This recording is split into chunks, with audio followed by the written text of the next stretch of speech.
Hello, ladies and gentlemen. It's the Tin Man here.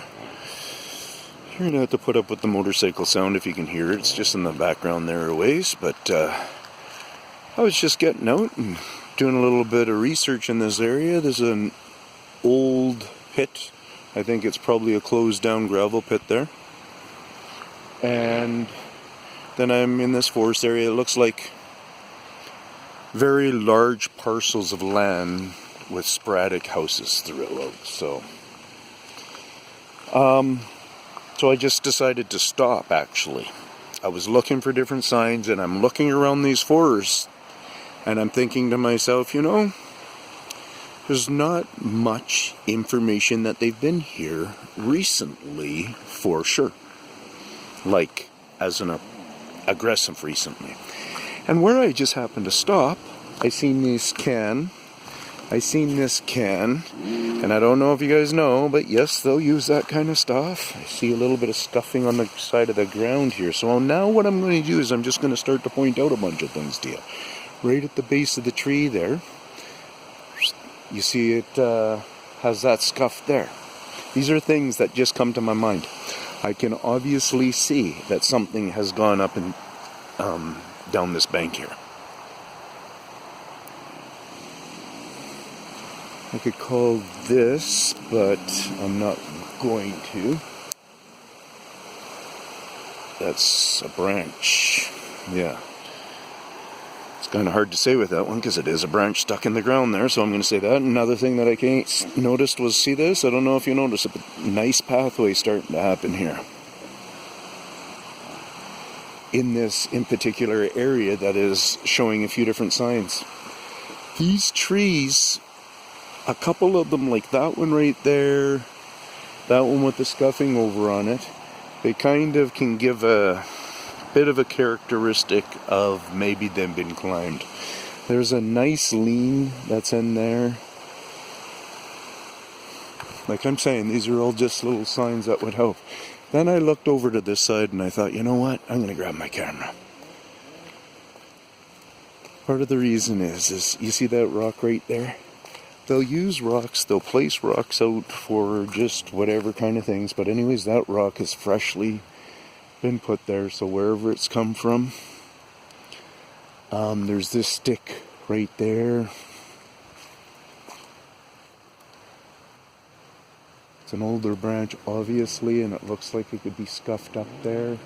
Almost look, okay, there's an old fence there, so we might even miss pattern because it's hidden behind all the overgrowth on the fence there, and that can be an on-purpose little helpful thing. I'm looking for footprints. I've seen a couple of more pointer sticks. Not that it's meaning much, but if you look through, right, say in that section, you don't see any sticks pointing out. We see that stick right there pointing out. We've seen that stick pointing out, and I had looked over here. I thought I had noticed another one, but maybe not. You come walking this way. Also, things up, and then we got this one right here.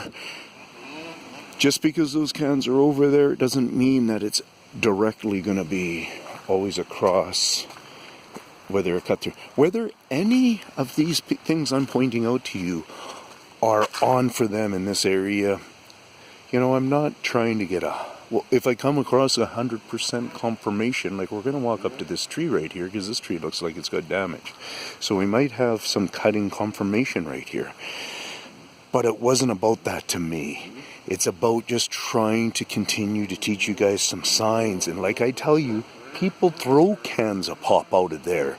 So it's how I refer to as a dialect of a certain language, like waste language, like the Pepsi company language, whatever kind of stuff, thrown just as trash on the side of the road. That gives us a certain understanding about people and stuff who are wasteful and throwing garbage around there.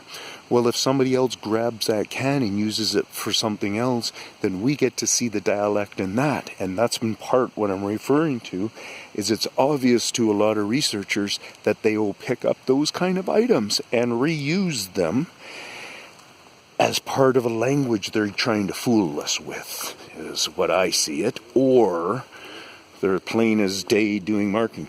Okay, right here I'm going to show you something. This is a sideways kind of platform of a print. Would it have been one of their spots? I'm not going to say that 100%, like I say. Oh, okay, so that's just from the barbed wire. Isn't that cool how the tree reacted from the barbed wire like that, eh? Gives you a good idea that something has to be really upsetting the tree for it to act weird. And look at it, it's not sprouting out any little branches or anything like that because of that. It doesn't feel to waste the energy on some branches here. It needs to heal itself. So we ask ourselves, why do I come across so many trees that I claim are on a sucker system and they're shooting out young, nutrient stealing branches way down below on a tree that's been there for 30 years?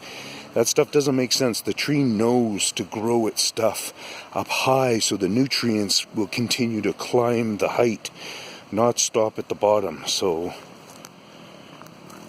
there's lots of information that just tells us this, and it's a matter of us just really starting to realize there's a pattern here that needs to be looked at.